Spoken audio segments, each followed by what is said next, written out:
savez, bon, c'est un sujet, je dirais, d'actualité ou c'est le sujet d'avenir, c'est-à-dire où il y a une prise de conscience de la part des citoyens concernant donc leur déplacement. C'est-à-dire que effectivement le tout voiture, on peut dire, a vécu et actuellement il faut également s'adapter au niveau de la modernité. Alors quels sont donc au niveau de la modernité? Il y a effectivement, comme je disais, les transports en commun, le bus traditionnel qui doit également s'adapter et il y a également ce qu'on appelle les pistes cyclables. Les pistes cyclables parce que comme vous pouvez donc le constater, de plus en plus donc, de personnes se déplacent en vélo.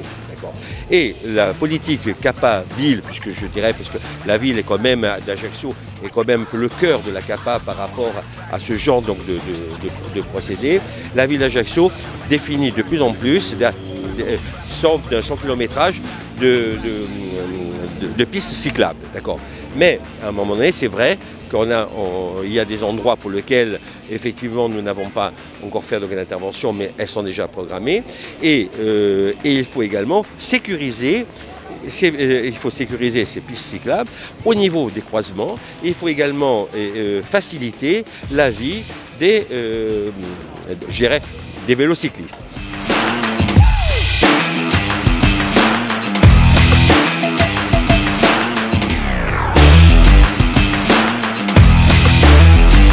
L'objectif de la semaine de la mobilité, effectivement, c'est d'encourager le plus grand nombre de nos administrés en pays ajaccien à privilégier les modes de déplacement doux, c'est-à-dire alternatifs à la voiture particulière, c'est-à-dire les transports publics, le covoiturage, l'auto-partage, le vélo, la bicyclette et la trottinette. Vous savez, le mode de trottinette ne date pas d'aujourd'hui, il est très ancien, il date du début du siècle dernier pratiquement. Mais c'est vrai qu'il y a un regain aujourd'hui parce que le citoyen prend en compte et voudrait adopter une vraie démarche citoyenne, éco-citoyenne.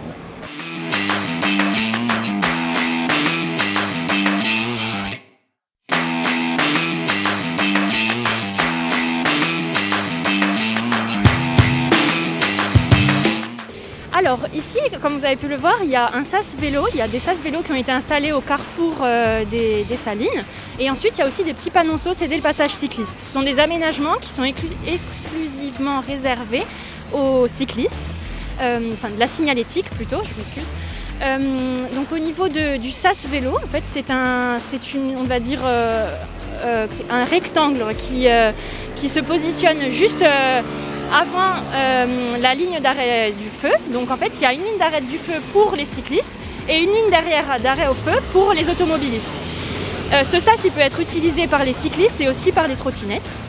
Et il permet en fait aux cyclistes, lorsque le feu est rouge, de passer devant les automobilistes pour pouvoir démarrer au feu vert devant ces automobilistes et être en sécurité pour pouvoir se déplacer plus facilement dans leur trajectoire.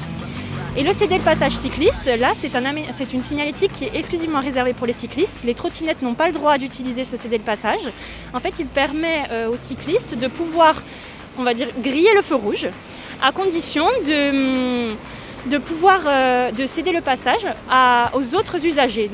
Après, sur certains aménagements, sur certains signalétiques, effectivement, il faut qu'on va travailler, notamment avec la Semaine européenne de la mobilité, à informer sur cette nouvelle signalétique et avec les ateliers qui vont avoir lieu dimanche 19 septembre à la place Millau et mercredi 22 septembre à la place Noël Sarola, il va y avoir justement toute une prévention pour tous les usagers, que ce soit les cyclistes, les automobilistes, vraiment tout le monde, les piétons, pour pouvoir prévenir de ce type de signalétique et qu'en fait il va impacter en fait tous les usagers de la voie.